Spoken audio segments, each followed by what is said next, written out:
ना कुछ मैं गलती बात करूँ तो माफ करना। नहीं कोई बात नहीं, कोई बात ఓకే कोई बात। अच्छा अच्छा, खुदा हाफिज़, अस्सलाम वालेकुम वरहमतुल्लाहि वबरकातुहू। Okay, thank you very much sir. చెప్పండి సార్, మీరు చెప్తూ ఉన్నారు ఒక చిన్న విషయం అంటే అబ్దుల్లా బిన్ ముబారక్ అని ఒక మహాపురుషుడు ఉండేవాడు. ఆయన హజ్ యాత్ర చేయాలని చెప్పేసి భలే కోరిక ఉండేది ఆయనకి.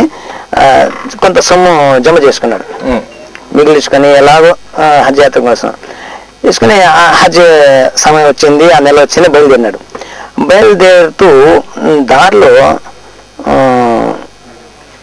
ఏం జరిగిందంటే ఒక అబ్బాయి ఒక చనిపోయిన పావురం ఉంటుంది, పావురం తెలుసుకుని పావురం తీసుకుని ఎత్తుకుని పోతున్నాడు. ఏనాయనా ఏంది ఈ హలాల్ కానీ పక్షులు కానీ ఏం తినకూడదు కదా, ముస్లిమ్స్ హలాల్ చేయరు కదా, ఇదేంది పారేసిన చనిపోయిన పావురం తీసుకెళ్తానంటే అబ్బాయి కన్నీళ్ళు పెట్టుకుని, అయ్యా 3 నెలల నుంచి 3 రోజులు మాకు ఎలాంటి తిండి లేదు, పస్తులు ఉన్నాం, మన అమ్మ నాన్న అందరూ ఉన్నారు, పస్తులు ఉన్నారు. ఇస్లాం షరియా ప్రకారం ప్రాణం కాపాడుకోవడానికి హలాల్ చేయకపోయినా ఏ ఆధారం తినడానికి దొరికినా తినొచ్చు చెప్పేసి ఇస్లాం షరియా ప్రాణం కాపాడంతే, కాబట్టి ఇది దొరికిందని తీసుకెళ్తున్నాను. అప్పుడు వెంటనే తిరిగి వచ్చి ఆ హజ్ కోసం పెట్టుకున్న సొమ్ము వాళ్ళకి మొత్తం ఇచ్చేసి ఏదో వ్యాపారం చేసుకుని మీరు బతకండి అని చెప్పాను అనమాట. ఓకే, హజ్కి వెళ్ళా. అయితే హజ్ నుంచి ఒక ఆయన తిరిగి వచ్చాడు. తిరిగి వచ్చి ఈయన దగ్గర వచ్చి అబ్దుల్లా బిన్ ముబారక్ వచ్చే దగ్గర, అయ్యా మీరు హజ్ లో కనిపించారు, హజ్ లో ఉండేదే, మీరు మాకంటే ముందు ఎలా వచ్చేసాను, నేను ఎప్పుడు హజ్కి వెళ్ళాను, నా విధంగా డబ్బులు ఇచ్చేసాను అంటే మేము మిమ్మల్ని హజ్ చేస్తూ చూసాం. భగవంతుడు ఆ విధంగా ఆయన హజ్ యాత్రను పూర్తి చేయించాడు. ఓకే సార్, భగవంతుడు ఏమేమి చేయగలరు కదా, కాబట్టి మానవ సేవ, మాధవ సేవ కంటే మానవ సేవ గొప్పది అని చెప్పేసి ఇస్లాం చెప్తుందండి. Okay sir, next caller line లో ఉన్నారు సార్. హలో హలో హలో, నమస్కారం అండి, ఎక్కడి నుంచి మాట్లాడుతున్నారు?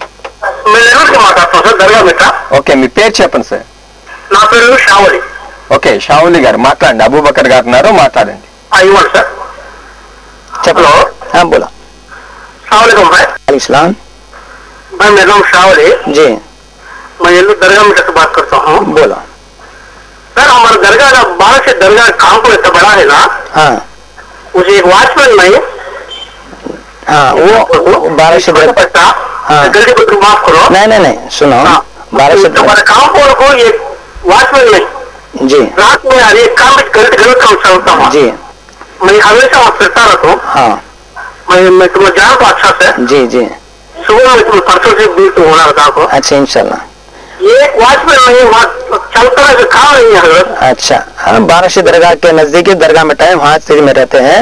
अगर आप देखो वहाँ 12 से दरगाह की कमेटी है, उसके प्रेसिडेंट सैयद अबू बकर बाबा है, वो कमेटी है, तो कमेटी वालों से जाकर मिलो, सब मिलकर महल्ले वाले जाकर मिलो, उनको बोलो कि यहाँ का या वॉचमैन मुकर्रर करो और उसकी हिफाजत करने की कोशिश करो। तो तुम्हारी जिम्मेदारी, पहले महल्ले वालों की जिम्मेदारी है, कमेटी वालों से मिलो और उनके जरिए ये काम जरूर कराओ, ये बहुत अच्छी बात है। हम भी यही चाहते हैं कि वहाँ पर एक प्रोटेक्शन के वास्ते जरूर एक वॉलंटियर क्या वॉचमैन के एक नहीं 2-3 चाहिए, ठीक है। कमेटी वालों से मिलकर जरूर बात करो, महल्ले वाले, आपकी जिम्मेदारी है और आपका हक भी बनता है। Okay, thank you very much. Dial your leader program లో ఇప్పుడు షార్ట్ బ్రేక్.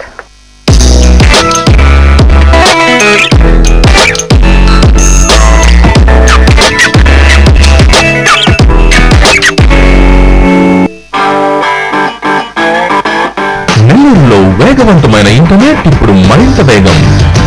1024 kbps వేగం కలిగిన ఇంటర్నెట్ ఇప్పుడు 499 రూపాయలకే. వేగవంతంగా పాటలు, సినిమాలు డౌన్లోడింగ్, నిమిషాల్లో photo album uploading, high quality video మరియు వాయిస్ చాట్, బఫరింగ్ లేకుండా అత్యుత్తమ క్వాలిటీతో వీడియోలు వీక్షించండి. ఫోన్ మరియు మోడెంల చార్జెస్ లేవు. 5000 kbps కంటే ఎక్కువ ఆశ్చర్యపరిచే వేగం. కేవలం 499 రూపాయల నుంచి ప్రారంభం. మీ ఇంటికి తెచ్చుకోండి నెల్లూరులో బెస్ట్ ఇంటర్నెట్ కనెక్షన్. మీ ఇంటికి తెచ్చుకోండి యాక్ట్ బ్రాడ్బ్యాండ్. కాల్ చేయండి 230-1999.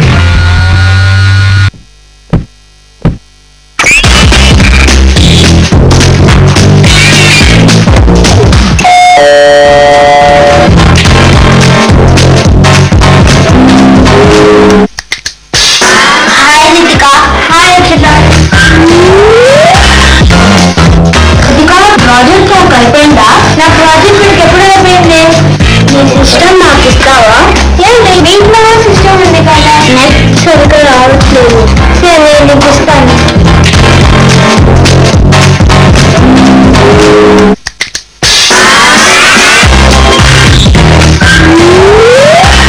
ఇదిగో మీ నెట్ చాలా ఫాస్ట్ గా పనిచేస్తుంది. మీ ఇంటర్నెట్ మా ఇంటర్నెట్ ఒకటే కదా.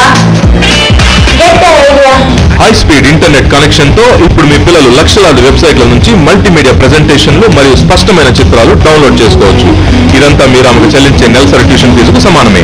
499 రూపాయలకే 1024 kbps వేగంతో అపరిమితమైన యాక్ట్ బ్రాడ్బ్యాండ్ ని తెచ్చుకోండి.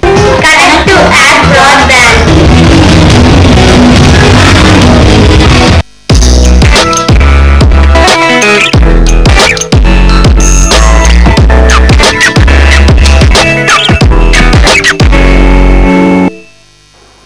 Welcome back daily hour leader programme. Sir next caller line లో ఉన్నారు సార్, చెప్పండి. హలో హలో హలో నమస్కారం అండి, ఎక్కడి నుంచి మాట్లాడుతున్నారు?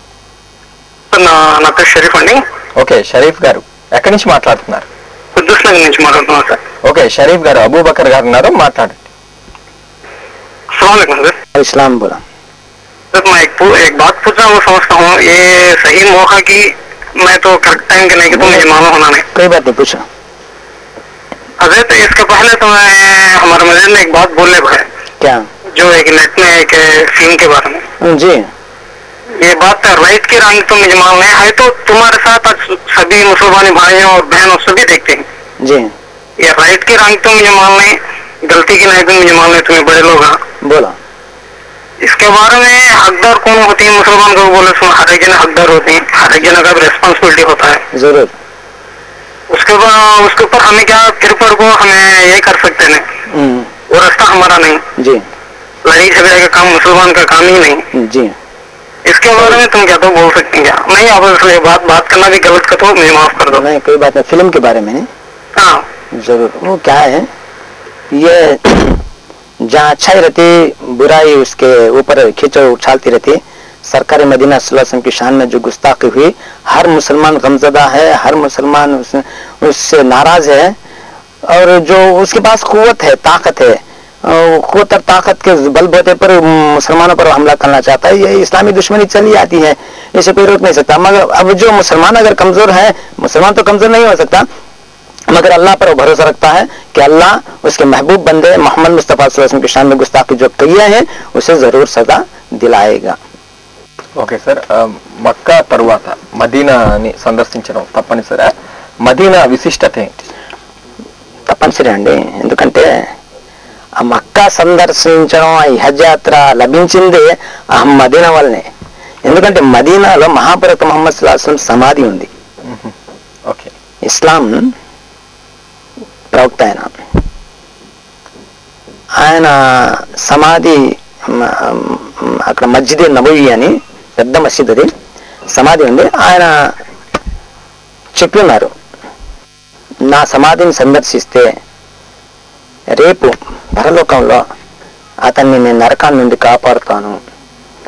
ఇంకోటంటే నా సమాధిని నన్ను నేను చనిపోయాని చెప్పేసి ఉద్దేశంతో సందర్శించొద్దు, నా సమాధిని సందర్శిస్తే నన్ను సందర్శించినట్టే అని చెప్పేసి అని చెప్పినారు. కాబట్టి మహాప్రవక్త ముహమ్మద్ సల్లల్లాహు అలైహి వసల్లం అంటే అమితమైన ప్రేమ ముస్లింలకి, చాలా చాలా చాలా ప్రేమ ఆయన అంటే, ఆయన భక్తి ప్రేమ.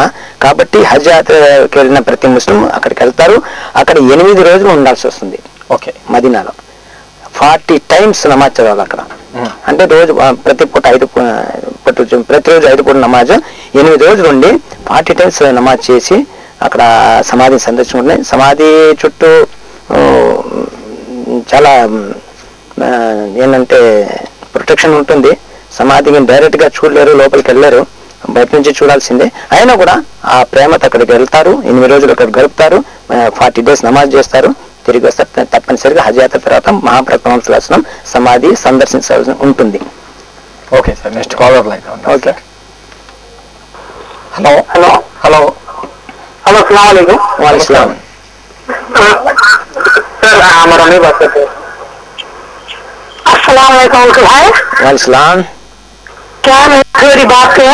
जी हम लोग 5 बच्चे हैं, जी, 2 बच्चे शादी हो गई, अच्छा अभी 3 बच्ची हुई। जी, अब हज की जाना समझते क्या इनकी जिम्मेदारी है, बात जाऊँ मैं क्यों करने का बात जिम्मेदारी होना, जिम्मेदारी होना चाहिए। हाँ, बाकी के 3 लड़कियां नहीं, लड़कियां हैं, लड़के हैं, एक लड़की को लड़की ही है। हाँ, जिम्मेदारी बोले तो तुम्हारे पास पूरा पैसा है, अगर वहाँ तुम बगैर तुम्हारे भी उनके शादियां हो सकते बोले तो जा सकते, उसका नहीं भाई फिर कैसे जा सकते हैं, कहाँ है, तुम्हारे पर नहीं है फर्ज जिम्मेदारी पूरी करना, नहीं जिम्मेदारी पूरा पैसा है, जाने के बाद इनकी शादी आसान से हो सकती है तो जा सकते नहीं। अच्छी बात है। ఓకే అండి, okay, thank you very much అండి. సార్, అదేవిధంగా ప్రతి ముస్లిం కూడా 5 సార్లు నమాజ్ చేస్తారు. ఇది ప్రతిరోజు తప్పనిసరిగా చెయ్యాలా? అంటే కొంతమంది ప్రయాణాల్లో ఉండి ఇక్కడ ఉంటారు, వాళ్ళకి వీలు పడదు కదా నమాజ్ చేయడానికి.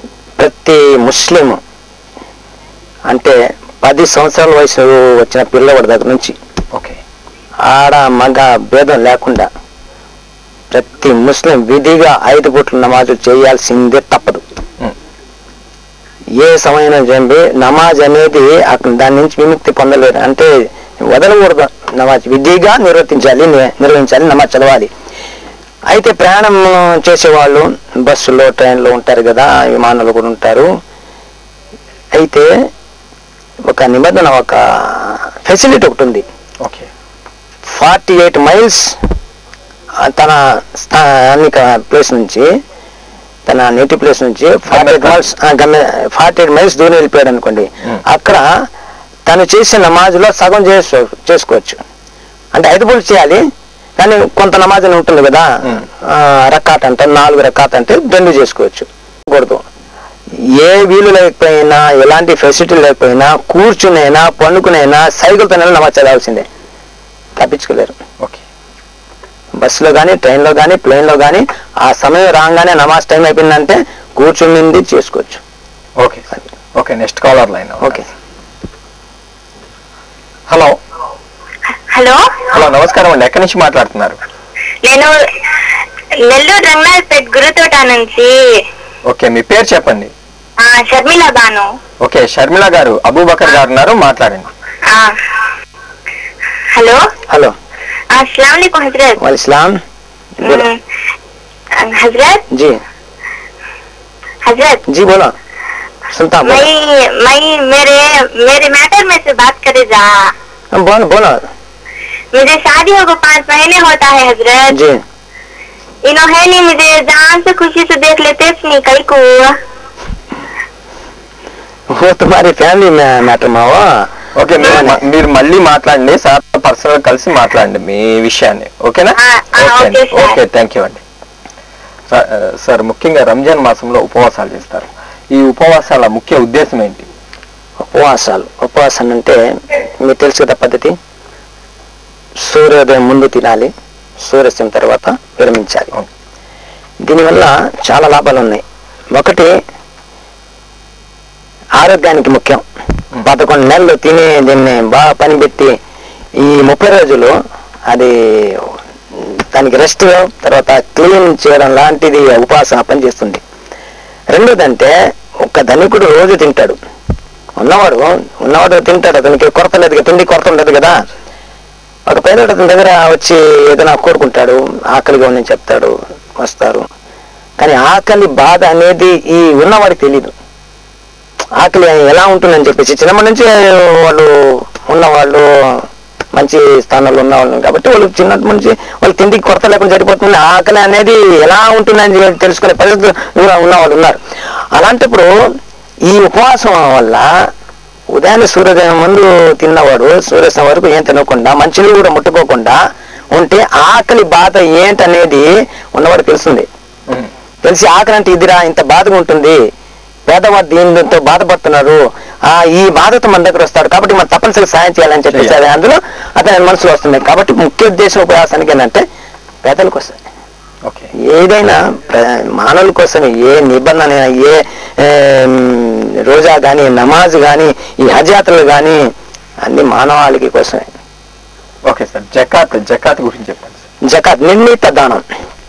నిర్ణీత దానం అంటే సంపాదనలో నేను చెప్పాను కదా, 7.5 తులం బంగారం, 52.5 తులాల వెండి నికరంగా ఉండి సంవత్సరం వరకు, ఒక సంవత్సరం గడవాలి దాని మీద ఓకే ఉండి అన్ని ఖర్చులు పోగా ఉంటే అతను 2.5% పేదలకు, తన ఉన్న సంపదనలో 2.5% పేదలకు పంచిపెట్టాలి, తప్పనిసరిగా చేయాలి.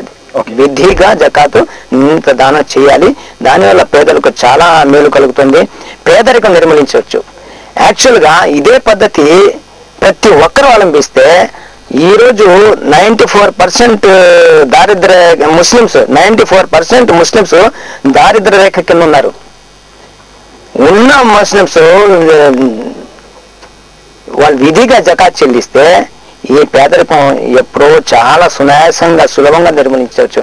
కానీ ఇవ్వడం లేదు, చేయడం లేదు, విధి నిర్వచనం లేదు. కాబట్టి ఇస్లాం దాన్ని శాసిస్తుంది. నువ్వు తప్పనిసరిగా జకాత్ నిన్నత దానం చేయి అని చెప్పేసి అందరూ ఇలా చేస్తేనే మంచిదని నేను కూడా చెప్తున్నాను. Okay sir, next caller line లో ఉన్నారు సార్. ఓకే, కాల్ కట్ అయింది సార్. అదేవిధంగా బారా షాహిద్ దర్గాకి అభివృద్ధికి 10 కోట్ల రూపాయలు మంజూరయ్యాయి. దీనిపైన మీ స్పందన ఏంటి? చాలా థ్యాంక్స్ అండి, మేము ప్రభుత్వానికి చాలా థ్యాంక్స్ చెప్పాలి. ఎందుకంటే ఆ కాంప్లెక్స్ అటువంటిది.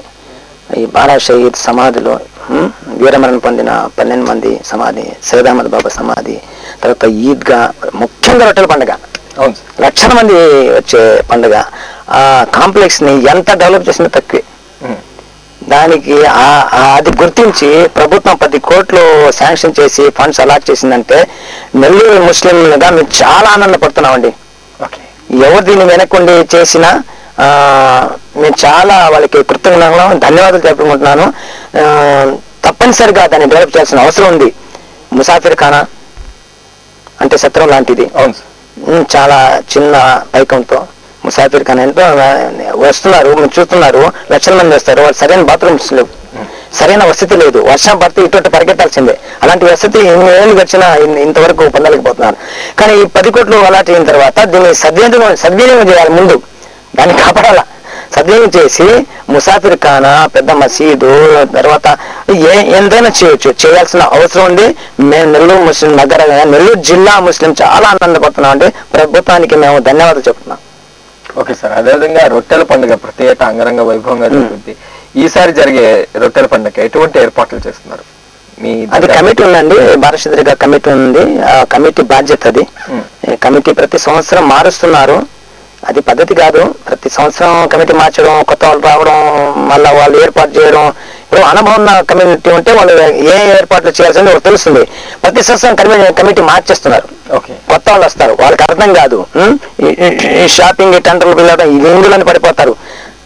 ఈ షాపింగ్ కాంప్లెక్స్ షాపింగ్ పెట్టే వాళ్ళకి వాళ్ళు టెండర్లు పిలిచి వాళ్ళ దగ్గర అమౌంట్ ఎంత వసూలు చేయాలి దీనిలో పడతారు. కానీ వచ్చే భక్తులకి ఎలాంటి సౌకర్యాలు కల్పించాలని ఎవరు పట్టించుకోవడం లేదు నేను చెప్తున్నాను. కానీ ఈసారి మాత్రం తప్పనిసరిగా ఇంట్రెస్ట్ తీసుకొని పోరాడి అయినా భక్తులకి లక్షల మంది వస్తారు, మహిళలు ఎక్కువ సంఖ్యలో వస్తారు. వాళ్ళకి సరైన సదుపాయాలు, బాత్రూమ్స్ కానీ, సత్రం కానీ, రూములు కానీ ఏర్పాటు చేసే ప్రయత్నం చేయాలని నేను చెప్తున్నానండి. ఓకే సార్, డైలీవుడ్ లీడర్ ప్రోగ్రామ్ లో ఇప్పుడు మరో షార్ట్ బ్రేక్.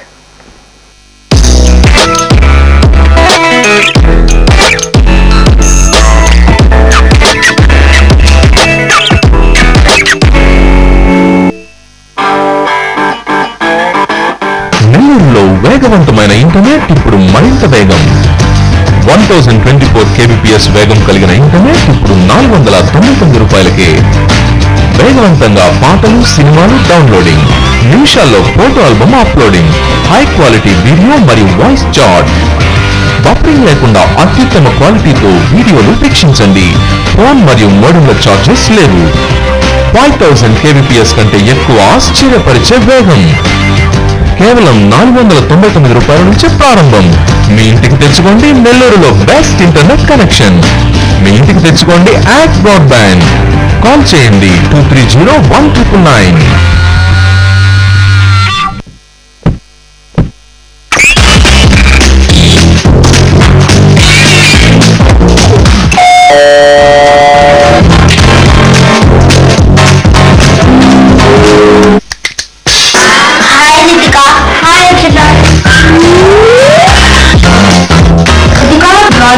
అయిపోయిందా? నా ప్రాజెక్ట్ మీకు ఎప్పుడు అయిపోయింది?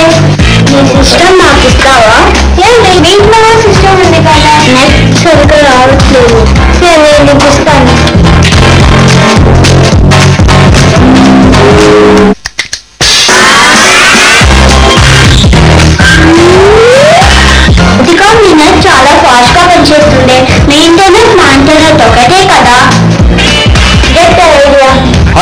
ఇంటర్నెట్ కనెక్షన్ తో ఇప్పుడు మీ పిల్లలు లక్షలాది వెబ్సైట్ల నుంచి మల్టీమీడియా ప్రెజెంటేషన్లు మరియు స్పష్టమైన చిత్రాలు డౌన్లోడ్ చేసుకోవచ్చు.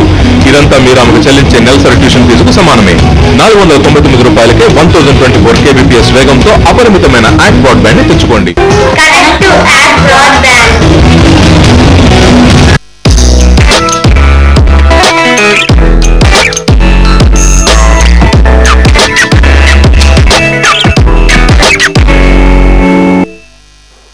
Welcome back daily hour leader programme.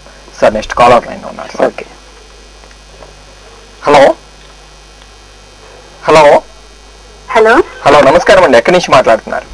నేను పొదలకూరు నుంచి షాదియా మాట్లాడుతున్నాను. ఓకే, షాదియా గారు, అబూబకర్ గారు ఉన్నారు, మాట్లాడండి.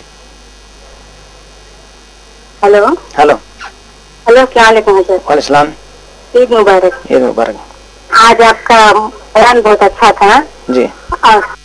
और एक्ट सिटी के जरिए देखने का मौका मिला. एक्ट सिटी वालों का शुक्रिया. ఓకే, థ్యాంక్ యూ అండి. हजरत एक छोटी सी बात है. जी ये हज बोलते हैं ना, हज एक बार अल्लाह फर्ज करा था. जी. एक बार हज करने से हाजी का लक़ब मिलता है. एक पैस जो लोग अमीर लोग हैं वो लोग बार बार हज करते ना 4-5 बार, उससे 4-5 बार हाजी का लक़ब लगता क्या? जी. तो लक़ब लगता. और जो लोग उम्रा करके आते हैं उनको हाजी का लक़ब दे सकते क्या? नहीं, कई जितने बार भी हज करो हाजी लक़ब नहीं है. इसको हाजी लक़ब बोलना भी गलत है. ऐसा बोले तो नमाज पढ़ने वाले को नमाजी, रोजा रखने वाले को रोजदार, ऐसा बोलना पड़ता. हाजी हज कर रहा बोले तो उसको हाजी बोलना जरूरी नहीं है. इसमें रियाकारी दिखावा होता. हज फर्ज अदा किया, बस इबादत को पूरा किया, हाजी कहलाना जरूरी नहीं. और बार बार हज करने से फिर हाजी होगा और अलग लक़ब होगा, कोई बात नहीं, बेकार बात है. और जो उम्रा करते हैं उनको हाजी का लक़ब दे सकते हैं क्या? हज करने वाले कुछ हाजी का लक़ब नहीं दे सकते, रियाकारी होगा, दिखावा होगा. उम्रा वाले को उम्रा तो नफिल है, उसे हाजी कहाँ बोल सकते हैं. और जो लोग पैसा है वो लोग दूसरों को, गरीबों को हज करा सकते क्या? करा सकते हैं, हज बदल करा सकते हैं. खुद नहीं जा सकते तो कमजोर है, उनके पास बीमारी है, जाने की ताकत नहीं है, तो हज बदल करा सकते हैं. ఓకే అండి. ఓకే, शुक्रिया हजरत. థ్యాంక్ యూ అండి. థ్యాంక్ యూ వెరీ మచ్ అండి. సార్, ముస్లింలు విధిగా పాటించాల్సినటువంటి నియమాలు ఏంటి? ముస్లిం అంటే కల్మా చదవాలి ముందు. లా ఇలాహ ఇల్లల్లాహ్ ముహమ్మద్ రసూలుల్లాహ్. ఆ కల్మా చదివిన తర్వాత దాన్ని ఒప్పుకోవాలి, అంగీకరించాలి, దాని సారాంశాన్ని, అప్పుడు ముస్లిం అవుతాడు. విధి ఏంటంటే దైవ గ్రంథమైన ఖురాన్, మహాప్రవక్త అందించిన సందేశాలని తూచా తప్పకుండా పాటించాలి. అందులో సర్వ మానవాళి అంతా ఒకటే, విభేదాలు లేవు, అందరూ సమానమే, దేవుని ముందు అందరు సమానమే, అందరూ ఒకే బిడ్డల్లాగా, అందరూ ఒకే తల్లి తండ్రికి పుట్టిన బిడ్డల్లాగా వ్యవహరించాలి అనేది దైవగ్రంథం చెప్తుంది. అందరూ ఆదంకి ఔలాద్. ఆదిమి అంటే ఆదంకి జన్మించిన వాళ్ళు కాబట్టి అందరినీ ఆదిమి అంటారు. ఆదిమి అంటే మనిషి. కాబట్టి అందరూ ఒకే సంతానం నుంచి వచ్చిన వాళ్ళు. ఇందులో ముస్లిం అని ఇతర మతాలని చెప్పేసి కొట్టుకోవడం అలాంటి చేయడం అనేది మహా తప్పుతుంది. అది అందరూ ఒకే సంతానం నుంచి వచ్చిన వాళ్ళు ఆదిమి. ఆదిమి కాదంటే అతను జానర్ అయిపోతాడు, పశువు అయిపోతాడు. ఆదిమి అంటే ఎవరైనా సరే ఆదిమి అంతా సోదరులాగా వివరించాలి. అది మొట్టమొదటిసారిగా పాటించవలసింది. ఐక్యత, సమానత్వం, పరస్పర అవగాహన, పరస్పర ప్రేమ. అదే ఇస్లాం అంటే శాంతి. ఇస్లాం మీనింగే శాంతి. శాంతిగా ఉండడం అనేది ముఖ్యంగా పాటించవలసిన నిబంధన ముస్లిం. ఎందుకంటే మహాప్రవక్త చెప్పినారు, పొరుగింటి వారిని గౌరవించు, పొరుగు వారిని గౌరవించు. మహాప్రవక్త యొక్క సందేశం, నువ్వు పొరుగు వారిని గౌరవించు. పొరుగు వారిని గౌరవించు అంటే తన ఇంటి పక్కన వాళ్ళు పొరుగువారు గౌరవిస్తారు. అలాగే ఆ పేట పక్కన ఇంకో పేట ఉంది, ఇంకో వీధి ఉంది, వాళ్ళు పొరుగు, వాళ్ళు ప్రేమిస్తా అంటే ఆ ఊరు మొత్తం ప్రేమ, శాంతి. అలాగే ఆ ఊరు పక్కూరు వాళ్ళని గౌరవిస్తే ఆ రాష్ట్రం మొత్తం శాంతి. ఒక రాష్ట్రం పక్క రాష్ట్రం వాళ్ళని గౌరవిస్తే దేశం మొత్తం శాంతి. ఒక దేశం పొరుగు దేశాన్ని గౌరవిస్తే ప్రపంచాంతంగా శాంతి. చిన్న మాటలో ఎంత శాంతి. కాబట్టి ముస్లిం పాటించాల్సిన మొట్టమొదటి నిబంధన శాంతి. Okay sir, next caller line లో ఉన్నారు సార్ మీతో మాట్లాడడానికి. ఓకే, కాల్ కట్ అయింది సార్. అదేవిధంగా నెక్స్ట్ మహమ్మద్ ప్రవక్త గురించి, ఆయన గొప్పతనాన్ని. మహాప్రవక్త ముహమ్మద్ సల్లల్లాహు అలైహి వసల్లం అంతిమ ప్రవక్త. ఆయన తర్వాత ఎవరు ప్రవక్త రాలేదు, రారు కూడా. ఓకే, ఆయన అరబ్ దేశంలో జన్మించారు. మక్కా నగరంలో ఆయన జన్మించాడు. దైవ సందేశాన్ని అందించారు. విగ్రహారాధన తర్వాత ఆయన జన్మించిన సమయంలో, ఆయన సమయంలో స్త్రీల మీద చాలా వరకు దౌర్జన్యం జరిగేది. ఆడబిడ్డ జన్మిస్తే 7 సంవత్సరాల వరకు పెంచి ఈ అరబులు ఆయన తీసుకెళ్ళి సజీవంగా పాతి పెట్టేసేవాళ్ళు. అలాంటి సమయంలో ఆయన పుట్టాడు. తర్వాత దైవ సందేశాన్ని అందించాడు. ఈ స్త్రీలను గౌరవించాలి, మద్యపాన నిషేధం పెట్టాడు ఆయన.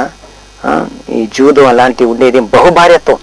ఈరోజు ముస్లింలు అయితే 4 చేసుకోవచ్చు అంటారు. అసలు యాక్చువల్గా మహాప్రవక్త ముహమ్మద్ సల్లల్లాహు అలైహి వసల్లం సమయంలో, ఆ కాలంలో ఈ అరబ్బులో 4 కాదు, ఒక్కొక్కరు 40-50 మంది భార్యలు ఉండేవాళ్ళు. దాన్ని తగ్గించి ఖురాన్ ఆదేశం వచ్చింది, 40-50 మంది మీరు భార్యలుగా 20 మంది 30 పెట్టి వాళ్ళని హింసించడం మంచిది కాదు, కనీసం మీరు 4 మాత్రమే మీ స్తోమత ప్రకారం, మీ శక్తి ప్రకారం మీరు అందరూ వాళ్ళకి సమానంగా చూడాలి, సమానంగా చూడకపోతే 4 మనల్ని చేసుకోకూడదు అని చెప్పేసి పాటించిన ఆ మహాప్రవక్త ముహమ్మద్ సల్లల్లాహు అలైహి వసల్లం యొక్క సందేశాలు, శాంతి సందేశం ఈ రోజు కూడా ప్రపంచానికి అవసరం. George Bernard Shah world war జరిగేటప్పుడు ఉన్నప్పుడు ఆయన ఏం చెప్పారంటే, అప్పుడు ప్రపంచవ్యాప్తంగా అశాంతి, ఘర్షణ. అప్పుడు జార్జ్ బెర్నార్డ్ షా ఏం చెప్పారంటే, ఈ కాలంలో మహాప్రవక్త ముహమ్మద్ ఉండి ఉంటే నేను ఈ టీ తాగి లోపల శాంతి ఇంపజేసేవాడు ఆయన ప్రపంచ వ్యాప్తంగా అని చెప్పాను. అంతే ఆయన గొప్పతనం అంత. ఓకే సార్, చివరిగా మీరు ముస్లిం యువతకి ఎటువంటి సందేశం ఇస్తారు? ఈరోజు ముస్లిం యువత అండి ఎంత చెడిపోయారంటే, వాళ్ళు చేయాల్సింది ఏంటి, చేస్తుంది ఏంటి వాళ్ళకి అర్థం కావడం లేదు. ఎందుకంటే ముందు ఇస్లాం నిబంధనలు కానీ, షరియా యొక్క నిబంధనలు కానీ ఇంట్లో అమలు చేయాలి. తల్లిదండ్రులు అమలు చేస్తే అదే యువత అమలు దారికి వస్తుంది. తల్లిదండ్రులు అమలు చేయకపోతే తల్లిదండ్రులనే దాన్ని విస్మరిస్తే వదిలేస్తే ఇక పిల్లల్ని వాళ్ళు ఏం బోధిస్తారు, పిల్లల్ని ఏ సన్మార్గంలో పెడతారు. కాబట్టి తప్పంతా తల్లిదండ్రులు ఇక్కడ కనిపిస్తుంది. సన్మార్గంలో పెట్టాల్సిన బాధ్యత వాళ్ళది. వాళ్ళు వదిలేసి మనకెందుకు లేట్ అయినా బాగానే మాట్లాడినాడు చెప్పేసి వదిలేస్తున్నారు. యువత అలాగిపోతుంది. ఈ గుట్కాలు, ఈ సెల్, ఈ SMS ఇవన్నీ దీనివల్ల ఈ కాలంలో పూర్తిగా చేయబోతున్నాయి. కాబట్టి ముస్లిం యువత అంటే సరైన షరియత్ నిబంధనలు పాటించి, తల్లిదండ్రులను గౌరవించి, 5 పూట్ల నమాజ్ చేసి, ఖురాన్ సందేశాన్ని ఖురాన్ చదివి అలమారాల్లో పెట్టడం కాదు. దానికోసం ఖురాన్ రాలేదు. ఖురాన్ శాంతి సందేశాన్ని ప్రపంచవ్యాప్తంగా వ్యాపింపజేయడానికి మాత్రమే ఖురాన్ అవతరించింది. దాన్ని ప్రతి యువత, ప్రతి ముస్లిం యువకుడు అరబీ నేర్చుకొని, ఉర్దూ నేర్చుకొని, ఖురాన్ చదివి అర్థం చేసుకుని, లేదు ఉర్దూ లేకపోతే వేరే భాషలో తర్జుమా చేసుకుని అర్థం చేసుకుని దాన్ని పాటించాల్సిన అవసరం ఉంది. దానివల్ల తన ఊర్లో కానీ, తన దేశంలో కానీ వ్యాప్తంగా శాంతి సందేశం పంపించే బాధ్యత ఉంది. ఆ బాధ్యతను నిర్వర్తించాలి. ఆ ఖురాన్ని అర్థం చేసుకోవాలి. ముందు ఖురాన్ని అర్థం చేసుకుంటే చాలు, అతను సన్మార్గంలో వచ్చేసినట్టే. Okay, thank you sir. మీరు బక్రీద్ పర్వదినం రోజు ఇస్లాం విశిష్టత గురించి వివరించినందుకు thank you very much sir. ఇది ఇవాల్టి డైల్ ఎవర్ లీడర్ ప్రోగ్రామ్.